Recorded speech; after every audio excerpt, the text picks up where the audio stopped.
आज के टीचिंग में आप लोग का स्वागत है।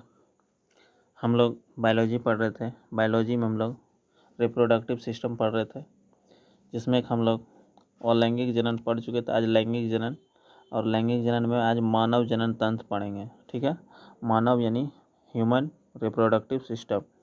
इसमें जो है कैसा जनन होता है, मानव में लैंगिक जनन होता है, लिंग के द्वारा जनन होता है, तो उसी के बारे में पढ़ेंगे। तो आज आप लोग अच्छे से देखिएगा, और चैनल को अगर सब्सक्राइब नहीं किया है चैनल को सब्सक्राइब कर लीजिएगा। ठीक है, तो शुरू करते हैं।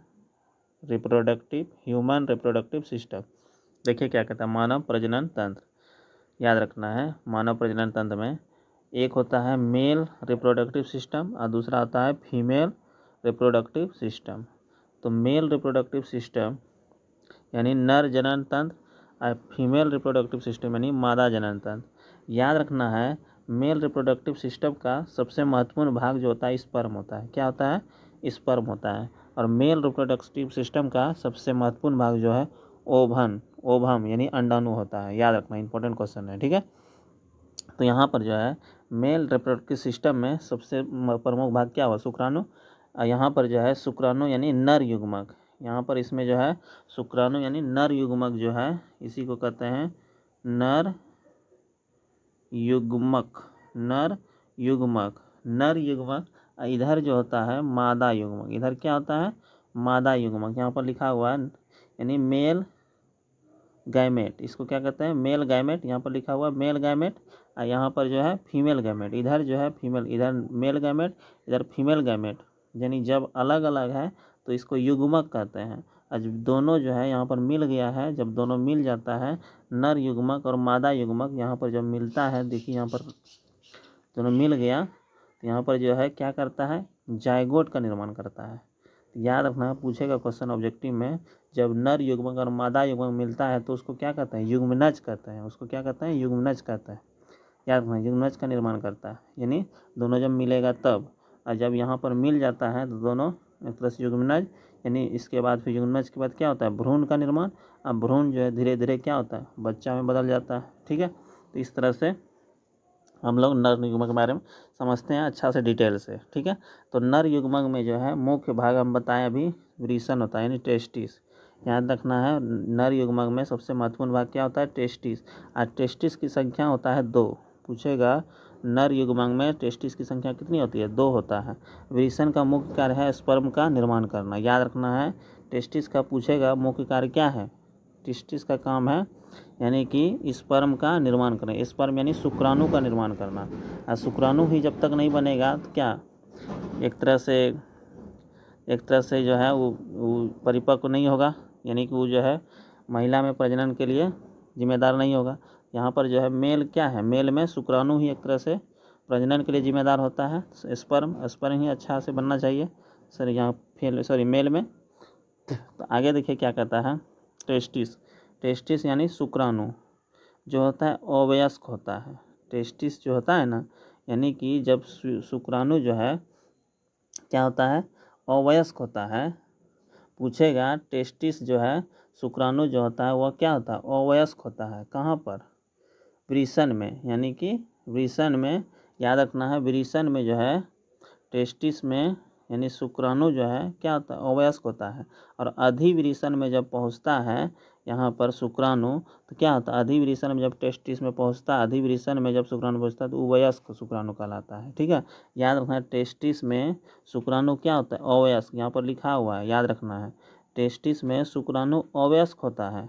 और जब शुक्राणु अधिवृषण में पहुंचता है तो क्या हो जाता है? वयस्क हो जाता है। ठीक है, और संतान उत्पन्न करने के लिए जिम्मेवार हो जाता है। यानी वयस्क शुक्राणु ही संतान को उत्पत्ति कर सकता है। याद रखना है, पूछेगा शुक्राणु को, और शुक्राणु जो है कौन सा शुक्राणु वयस्क यानी बच्चे को उत्पन्न करता है? तो याद रखना है वयस्क शुक्राणु। कौन सा शुक्राणु? वयस्क शुक्राणु। वयस्क शुक्राणु जब तक नहीं होगा तब तक बच्चे का निर्माण नहीं होगा। ठीक है, तो यहाँ पर जो है याद रखना है। अब देखिए, नर में एक जोड़ा वृषण होता है। अभी बताएं, नर में पूछेगा कितना जोड़ा वृषण होता है? तो 1 जोड़ा होता है। तो यहाँ पर समझते हैं नर युग्मक के बारे में अच्छे से फिगर में। यहाँ पर देखिए फिगर हम लेके आए हैं, फिगर में अच्छे से समझ में आ जाएगा। तो नर युग्मक में जो है शुक्राणु देखिए कैसे कैसे प्रवाहित होता है, यानी जाता है कहाँ से कहाँ तक। देखिए यहाँ पर फिगर से अच्छे से क्लियर हो जाएगा। देखिए नर युग्मक जो है टेस्टिस है, ये क्या है, ये क्या कहलाता है, टेस्टिस है, ये है टेस्टिस, क्या है, टेस्टिस है। यहाँ पर जो है टेस्टिस है और टेस्टिस के ऊपर में जो है इसी को कहते हैं एपिडिडमिस, इसी को क्या कहते हैं, एपिडिडमिस यानी अधिवृषण, इसी को हिंदी में क्या कहते हैं, अधिवृषण। यहाँ पर वयस्क, यहाँ पर अवयस्क रहता है, टेस्टिस में शुक्राणु अवयस्क रहता है और यहाँ पर जो है एपिडिडमिस में जो है यहाँ पर आकर के शुक्राणु क्या होता है, वयस्क हो जाता है, ठीक है। और यहाँ पर जो है वेस्ट डिफरेंस है, इसको क्या कहते हैं, वेस्ट डिफरेंस। यहाँ पर देखिए इस तरह से नस जो गया हुआ है इस तरह से, यहाँ पर इसको क्या कहते हैं, यहाँ पर वेस्ट डिफरेंस, यहाँ पर लिखा हुआ है वेस्ट डिफरेंस। तो यहाँ पर जो है शुक्राणु जो है वयस्क होने के बाद ये वेस्ट डिफरेंस के थ्रू जो है आगे बढ़ता है और यहाँ पर जो है इसको जब काट देते हैं, वेस्ट को काट देना ही वेस्कोटोमी कहलाता है, याद रखना है, शुक्रवाहिनी, वेस्ट डिफरेंस को हिंदी में क्या कहते हैं, शुक्रवाहिनी, और इसको काटना ही क्या कहलाता है, यहाँ पर वेस्कोटोमी। अब महिला में नल बंदी होता है, याद रखना, पूछेगा पुरुषों में कौन सा बंदी होता है, तो पुरुष बंदी, पुरुषों में होता है क्या कहते हैं, नसबंदी, पुरुषों में क्या होता है, नसबंदी, और महिला में क्या होता है, नलबंदी, महिला में क्या होता है, नलबंदी। तो यहाँ पर जब इसको काट करके बांध दिया जाता है, यानी वेस्ट डिफरेंस को, यानी शुक्रवाहिनी को जब काट के बांध देगा तो यहाँ पर जो है स्पर्म जो है आगे बढ़ नहीं पाएगा, ठीक है। आगे जब नहीं बढ़ेगा तो बच्चे को यानी संतान को उत्पत्ति करने योग्य नहीं होगा, तो नई संतान को उत्पत्ति करेगा। तो यहाँ पर जो है यही होता है, यहाँ पर याद रखना है वेस्ट डिफरेंस यानी शुक्रवाहिनी, यहाँ पर इसके थ्रू जो है आगे बढ़ता है और यहाँ पर आगे बढ़ के यहाँ पर आता है। तो यहाँ पर एक जो है एक ग्रंथि पाया जाता है जिसको कहते हैं प्रोटेस्ट ग्रंथि, यहाँ पर लिखा हुआ है प्रोटेस्ट ग्रंथि। यहाँ पर कौन सा ग्रंथि है, प्रोटेस्ट ग्रंथि, यहाँ पर देखिए लिखा हुआ है ना, यहाँ पर प्रोटेस्ट ग्रंथि है, ठीक है। प्रोटेस्ट ग्रंथि जो है मूत्राशय जो है, यहाँ पर जो है मूत्राशय है, यूरेथ्रा जिसको कहते हैं, यूरेथ्रा ब्लैडर जो है, यहाँ पर मूत्राशय जो है उसके जस्ट नीचे में है, यहाँ पर देखिए, यहाँ पर जस्ट नीचे में है कि ना, यहाँ पर कौन सा ग्लैंड है, प्रोटेस्ट ग्लैंड। प्रोटेस्ट ग्लैंड जो होता है यूरेथ्रा के जस्ट नीचे में होता है, याद रखना है, प्रोटेस्ट ग्लैंड जो होता है यूरेथ्रा के जस्ट नीचे में होता है, यहाँ पर लिख दिए हैं, प्रोटेस्ट ग्लैंड जो है यूरेथ्रा के जस्ट नीचे में होता है। इसके बाद क्या होता है, ध्यान दीजिएगा, यहाँ पर जो है इसी जगह पर हम लोग जो है एक ग्लैंड होता है जिसको सेमिनल ग्लैंड कहते हैं, यहाँ पर लिखा हुआ है सेमिनल वेसल्स कहिए या सेमिनल ग्लैंड कहिए। तो यहाँ पर क्या होता है पहले समझ लीजिए, प्रोटेस्ट ग्रंथि का क्या काम है। प्रोटेस्ट ग्रंथि क्या करता है, एक तरह से यहाँ पर जो है इसके द्वारा एक सिट्रिक अम्ल का निर्माण होता है। प्रोटेस्ट ग्रंथि जो है इसके थ्रू जो है सिट्रिक अम्ल का निर्माण होता है और सिट्रिक अम्ल जो है वो क्या करता है, यानी शुक्राणु को, स्पर्म को पोषण प्रदान करता है। पूछेगा क्वेश्चन, शुक्राणु को पोषण यानी भोजन देता है कौन, यहाँ पर शुक्राणु को भोजन कौन देता है, प्रोटेस्ट ग्रंथि के द्वारा जो निकलता है सिट्रिक अम्ल, वही जो है एक तरह से भोजन का देने का काम करता है, याद रखना, पोषण का प्रदान करता है सिट्रिक अम्ल, याद रखना है शुक्राणु में। अब यहाँ पर सेमिनल ग्लैंड जो था, यहाँ पर ध्यान दीजिएगा, सेमिनल ग्लैंड जो था ये क्या करता है, सेमिनल ग्लैंड जो है ये जो है म्यूकस का निर्माण करता है, म्यूकस का। पूछेगा सेमिनल ग्लैंड जो है, सेमिनल ग्लैंड किसका निर्माण करता है, यहाँ पर सेमिनल ग्लैंड है, ये जो है किसका निर्माण करता है, म्यूकस का। किसका निर्माण करता है, म्यूकस का। और म्यूकस जो है क्या करता है, चिकनाहट प्रदान करता है। म्यूकस का काम क्या काम है, चिकनाहट प्रदान करना, यानी एक तरह शुक्राणु देखते हैं चिकनाहट होता है कि नहीं, तो वही जो है उसका काम है, सेमिनल ग्लैंड का है काम क्या है, यानी शुक्राणु को चिकनाहट प्रदान करना, ठीक है। तो ये समझ गए होंगे। अगला जो है एक होता है कॉपर ग्लैंड, यहीं पर एक ग्लैंड होता है जिसको क्या कहते हैं, कॉपर ग्लैंड। यहाँ पर एक ग्लैंड होता है कॉपर ग्लैंड होता है। कॉपर ग्लैंड का क्या काम होता है, तो यहाँ पर समझ लिए, कॉपर ग्लैंड जो है एक तरह से क्या करता है, कॉपर ग्लैंड जो है पूछेगा फ्रुक्टोज का निर्माण। कॉपर ग्लैंड का क्या काम है, फ्रुक्टोज का निर्माण करता है। पूछेगा कॉपर ग्लैंड का क्या काम है, याद रखना है कॉपर ग्लैंड जो है, कॉपर ग्लैंड लिख देते हैं पहले, कॉपर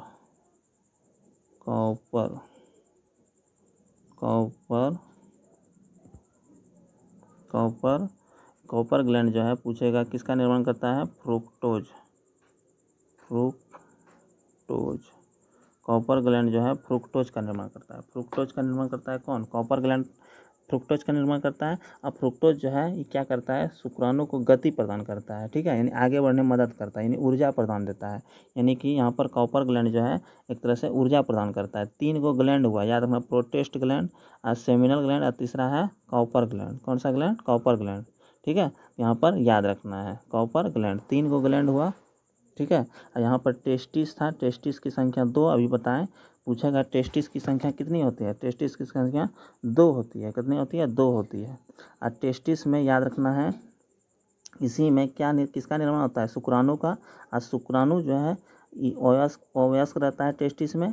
इसके बाद फिर एपिडिडमिस यानी अधिवृषण में टेस्ट जो जब जाता है शुक्राणु, तो यहाँ पर वयस्क शुक्राणु हो जाता है। और यहाँ पर वयस्क शुक्राणु जो है नस जो है इन नस के थ्रू जो है यहाँ पर आगे बढ़ता है, इसी को भैंस डिफरेंस के थ्रू यानी शुक्रवाहिनी के थ्रू आगे बढ़ता है। आगे बढ़कर यहाँ पर जो ग्लैंड हुआ लाल वाला जो कलर है, ग्लैंड है प्रोटेस्ट ग्लैंड है। इसका क्या काम है अभी बताएं आपको, सेट्रिक अम्ल का निर्माण करता है, सेट्रिक अम्ल का निर्माण करता है, जो कि स्पर्म को क्या करता है, भोजन का प्रदान कर यानी पोषण देता है, ठीक है, भोजन देता है। इसके बाद फिर यहाँ पर सेमिनल ग्लैंड बताएं, सेमिनल ग्लैंड का क्या काम है, ये म्यूकस प्रदान करता है। म्यूकस मतलब इसका ये जो है एक तरह से म्यूकस का क्या काम है, एक तरह से चिकनाहट प्रदान करना, यानी स्पर्म को चिकनाहट प्रदान करता है। इसके बाद तीसरा नंबर बताएं कॉपर ग्लैंड। कौन सा ग्लैंड, कॉपर ग्लैंड। इसका काम है फ्रुक्टोज का निर्माण करना। फ्रुक्टोज जो है क्या करता है, शुक्राणु को गति प्रदान करता है या फिर ऊर्जा प्रदान करता है, यानी कि आगे बढ़ने में मदद करता है, ठीक है, यहाँ तक समझ गए होंगे।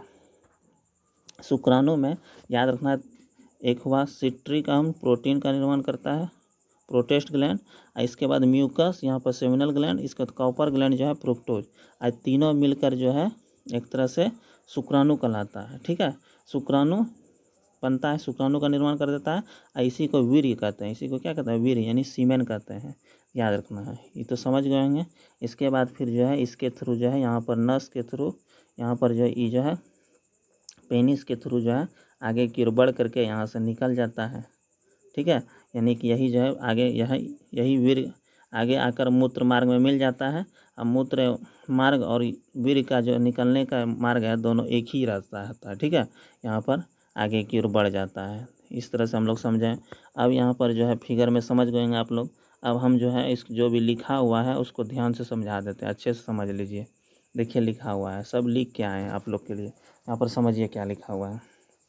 शुक्रवाहिनी क्या है, शुक्रवाहिनी भैंस डिफरेंस यानी इसको क्या कहता है, इसको काटना वैस्कोटोमी, इसको क्या कहते हैं, वैस्कोटोमी, इसको क्या कहता है, वैस्कोटोमी, बता दिए।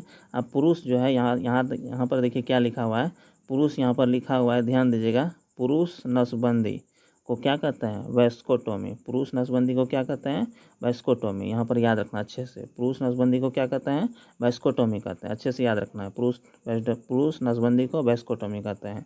और बताएं महिला नसबंदी को क्या कहते हैं, ट्यूबिकोटोमी, याद रखना है, ठीक है, याद रखना। आगे देखिए, अब नर जनन अंग में पेनिस होता है, बताएं, जिसको शिश्न कहते हैं, ये क्या कहता है, मूत्र तथा शुक्राणु को बाहर निकालने का मार्ग होता है, याद रखना है। पेनिस का क्या काम है अभी बताएं, शिश्न यानी पेनिस जो है वो क्या कहता है, मूत्र तथा शुक्राणु को बाहर निकालने का मार्ग होता है। टेस्टिस जो है वृषण यानी शुक्राणु का निर्माण करता है, पूछेगा टेस्टिस का क्या काम है, शुक्राणु का निर्माण करना। इसके बाद फिर बताएं एपिडिडमिस, इसके बाद क्या बताएं, एपिडिडमिस, इसका क्या काम है, शुक्राणु जो है वो अवयस्क रहता है, यहाँ पर टेस्टिस में अवयस्क शुक्राणु रहता है, यहाँ पर एपिडिडमिस में यानी अधिवृषण में जो है शुक्राणु वयस्क हो जाता है, तो यहाँ पर वयस्क शुक्राणु, अवयस्क शुक्राणु का ही तो काम है। अवयस्क का क्या काम है, अवयस्क का कोई काम नहीं, जब तक वयस्क नहीं होगा, जब तक जवान नहीं होगा शुक्राणु, तब तक क्या बच्चा पैदा करने योग्य होगा, नहीं होगा, तो यहाँ पर याद रखना है। अब आगे देखिए क्या होता है, इसके बाद बताएं भैंस डिफरेंस, अभी बताएं, यानी शुक्रवाहिनी क्या करता है, शुक्राणु का अधिवृषण से निकालने का मार्ग है। अधिवृषण जो था उससे निकालने वाला एक मार्ग था, यानी शुक्रवाहिनी मतलब नस के समान होता है, याद रखना। अब देखिए शुक्राशय क्या कहता है, शुक्राणु जहाँ जमा होता है शुक्रवाशय में, इसी को क्या कहते हैं, शुक्राणु जहाँ जमा होता है उसको शुक्राशय कहते हैं, याद रखना है। अब यहाँ पर ध्यान दीजिए, अभी बताएं प्रोटेस्ट ग्रंथि, इस ग्रंथि के कमज़ोर होने से नाइट फॉल होता है। याद रखना है, बहुत इंपॉर्टेंट क्वेश्चन है। नाइट फॉल्स होता है ना रात में या फिर कभी भी दिन में, यहाँ पर जो क्या होता है प्रोस्टेट ग्रंथि जो है ना इसका कमज़ोर हो जाता है। ये कमज़ोर हो जाने से, कमज़ोरी कब होगा जब फिर एक तरह से ज़्यादा गर्म सब खाना खाइएगा तो यहाँ पर जो है कमज़ोर पड़ जाता है। ठीक है, इसीलिए अच्छा से कहता है भोजन करना चाहिए, शाकाहारी भोजन करना चाहिए ताकि कमज़ोर नहीं पड़े। तो यहाँ पर थोड़ा सा मिस्टेक लिखा गया है। यहाँ पर फ्रुक्टोज का निर्माण जो है अभी बताएं आप लोग को कौन सा कॉपर ग्लैंड करता है। यहाँ पर इसमें यहाँ पर नहीं होगा, यहाँ पर लिखना है क्या चीज अभी बताएं। ये क्या करता है सिट्रिक, अभी बताएं इसको, ये क्या करता है सिट्रिक अम्ल का निर्माण करता है। ये कौन सा अम्ल? सिट्रिक अम्ल का निर्माण करता है। कौन? प्रोस्टेट ग्रंथि, याद रखना। सेरेब्रल ग्रंथि जो है म्यूकस का निर्माण करता है। म्यूकस क्या होता है? चिकनाहट पैदा करता है, चिकनाहट प्रदान करता है। और अगला था कॉपर ग्रंथि, यहाँ पर क्या था अगला क्या बताएं? कॉपर ग्लैंड जो है ये क्या करता है? फ्रुक्टोज, ये क्या करता है? फ्रुक्टोज, ये क्या करता है? फ्रुक्टोज का निर्माण करता है। क्या करता है? फ्रुक्टोज का निर्माण करता है। इसको याद रखना है। ठीक है, तीनों ग्लैंड के बारे में बता दिए। यहाँ पर गलत था, थोड़ा सा मिस्टेक था। ठीक है, अगला आप देखिए,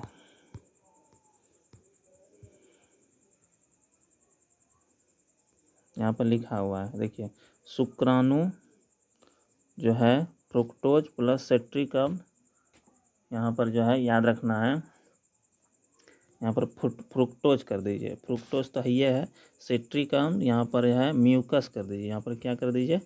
यहाँ पर म्यूकस, यहाँ पर म्यूकस लिख दीजिए। यहाँ पर म्यूकस फ्रुक्टोज प्लस सिट्रिक अम्ल मिलकर वीर्य का निर्माण करता है। ठीक है, यानी शुक्राणु का निर्माण करता है।